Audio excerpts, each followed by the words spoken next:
GirlScript Summer of Code isn't for coders anymore. You can now apply for roles like campus ambassadors, project admins, mentors, GSX Lead, and even a core volunteer. Hi everyone, my name is Parul Prashar, a tech content creator and a national public speaker. In today's video, I'm going to talk about application from 5 other roles of GirlScript Summer of Code 2026. So, starting with the common questions that a lot of you have asked me in last week. The first question, can I apply for 2 roles? Yes, not just 2, you can apply for multiple roles at the same time. Just make sure the roles are not contrary. For example, you cannot be a contributor and a project admin at the same time. The other question is, I'm from non-tech background, can I still get selected? Yes, they had different roles that you can apply for, which I'm going to cover in this video, but make sure you watch it till the end because I'm going to highlight 3 reasons of why you can get a rejection. Next question, I don't have a huge following, can I still get selected as a campus ambassador? It's extremely important that you can get selected because a lot of people confuse a large number of followers with impactful following. If you have lesser number of followers who listen to you, it is more than enough. The last question, I've applied as a contributor, can I apply again for a different role? Yes, you can definitely apply again for a new role as long as the deadline is open. And with this, let's get into the application process for each of different roles. You can use the timeline to move across different roles that you're looking for, but make sure you watch this video till the end because I'm going to highlight 3 reasons of why you might get a rejection. Starting with the first role, that is the campus ambassador. Come on the GirlScript Summer of Code website, click on the apply now button, you will come across different roles and then you can select any one of those roles and you will come on this main application page. Starting with the campus ambassador. This is the application form. You can type the college that you want to represent. It could even be the city. Why do you want to be a GSoC ambassador? So in this, they're actually looking for passionate people who are not just applying as an ambassador. You need to prove that after you're going to get selected, you're still going to work hard to make GSoC get the reach.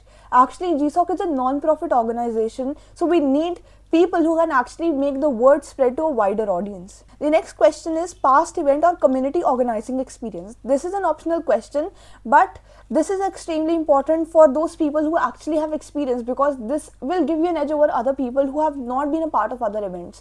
The next is how will you promote GSoC locally? So in this you have to give a specific plan. For example, you're going to organize workshops, but workshops on what topic? How are you going to organize those workshops? For those workshops, from where are you going to get those audience? Campus events. It could be a normal event in which you're going to organize an offline workshop, or it could be a collaboration with other communities in your university or college. Next is the expected reach. It is optional, but you can give a rough estimate. For example, how many students you're going to reach through this. They have written 3 colleges, but sometimes your university is so huge, you can reach 500 people in your university itself. Next is the social media profile. It's optional, but attaching those links will give you an edge over other people. After this, you can submit your application. The second role could be of a mentor. The first question is years of development experience. Now this does not specifically have to be a work experience. It could even be the coding experience in your university. They've written 4 years, but it could even be 2 years, 3 years, or even 1 year. That does not matter. Just that you need to be strong in the concepts. Then is the weekly availability or how many hours you can put in for it. Then is the primary expertise areas. You can talk about different technologies you're good at. The next you have to attach your GitHub or portfolio link. Now this is extremely important for someone who's going to apply as a mentor because you cannot just say things out there randomly. You need to prove that what you're saying is actually correct. Being a mentor means you must have contributed in open source yourself. You must have created repositories. So these are few foundations that are essential to apply for the role of a mentor. Next is, have you mentored developers before? So if you really have, you can talk about that and you can talk about brief mentorship details. Now this does not have to be an open source mentorship. It could even be a mentorship in a workshop or in a college event where you are teaching first year students how to use GitHub, how to create repositories and bunch of other work. And the most important question is, how would you guide beginner contributors? Now this will actually decide how you think as a mentor. How are you actually going to plan out things for the contributors who are going to be assigned to you. You can talk about how you're going to explain those issues. You can talk about how you're going to explain them what Git and GitHub actually is. How are you going to give them the resources from which they can learn different things. So now next is the preferred project types. Now I think it is extremely important for you to write an answer in this, because in this way you will get assigned to a specific project that you're good at.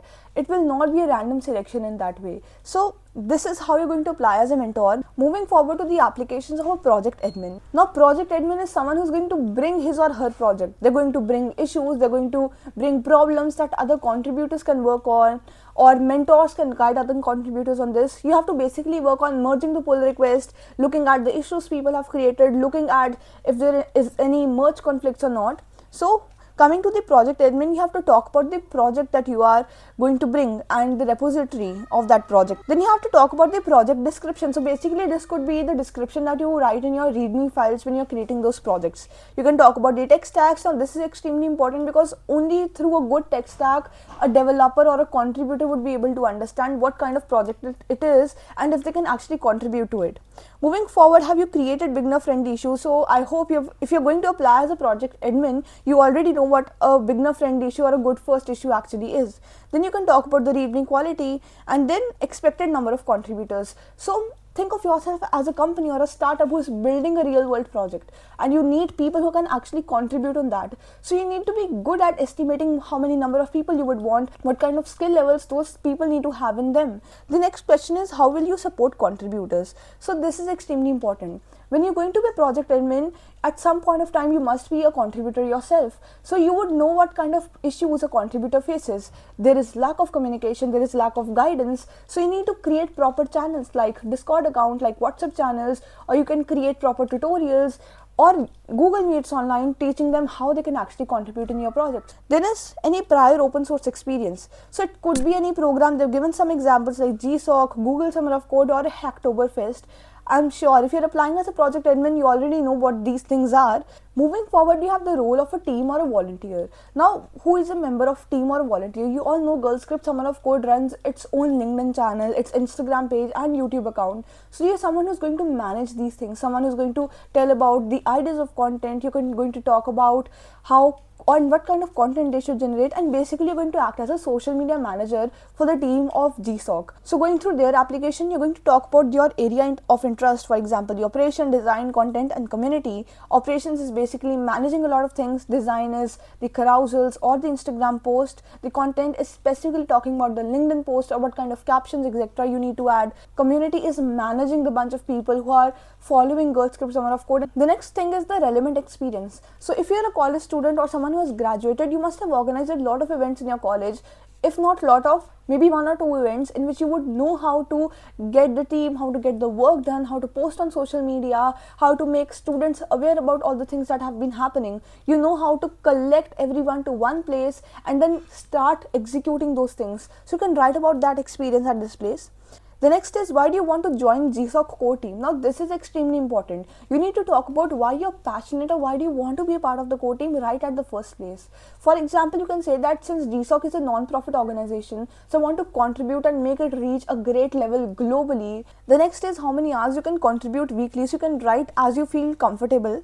And the last question is past community or event experience. So remember in the first question we talked about how we were organizing events or what roles we were at. In this you have to talk about those specific events. What did you learn? What were the mistakes that you made over there, and something that you're carrying forward or some experience that you're bringing when you're coming as a core member in GirlScript Summer of Code.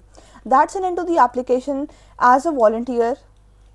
The last part is the applications for a GSX chapter lead. Now this is extremely important, something new that they're offering. So you are going to be the face of GirlScript Summer of Code out there. You're going to organize events, you're going to go to different places and speak about GirlScript Summer of Code. You're going to educate people. The first thing is city or campus for the chapter. For example, definitely you're going to select a local city or a local college in which you are studying. The next question is, why do you want to lead a GSX chapter? The reasons could be a number of reasons. For example, AI boom. You can talk about people don't know about AI and I need to educate people in tier 3, tier 4 cities. I think this is going to be a platform where I can bridge the gap between people who know about these opportunities versus who never get to know about those things. You need to talk about your vision. Why do you think this is important? The next thing is, do you have a founding team at place? So definitely when you're going to organize different events, you need a team which is going to make things possible. So if you have a team, write about it And I would suggest gather a team or collect people who are going to work on this joint initiative, because organizing events as one person would not be possible. You would need the media members, you would need the outreach members, you would need the event management team, a lot of people. Next is past leadership or community experience. For example, the same community events or club events that you've organized in your university, college, or even in your school. You can talk about what kind of experience it was, how many events did you organize, how many people participated in those events. The next thing is plan activities or events for the first 3 months. Now, this is extremely important. You cannot just be selected for the sake of having experience. You need to prove that experience based on what you know, how you have done in the past, and what you can do in the future. If you've organized events in the past, you would definitely know what kind of events you can organize in the future. And the last part is monthly time commitment, how much time you can dedicate every month to make this a success. That's an end to 5 different roles you can actually apply for, and as promised, 3 reasons that can actually lead to a rejection. First, you talk without proof. It is always said, show, don't talk. So make sure you're giving proof of what you're saying.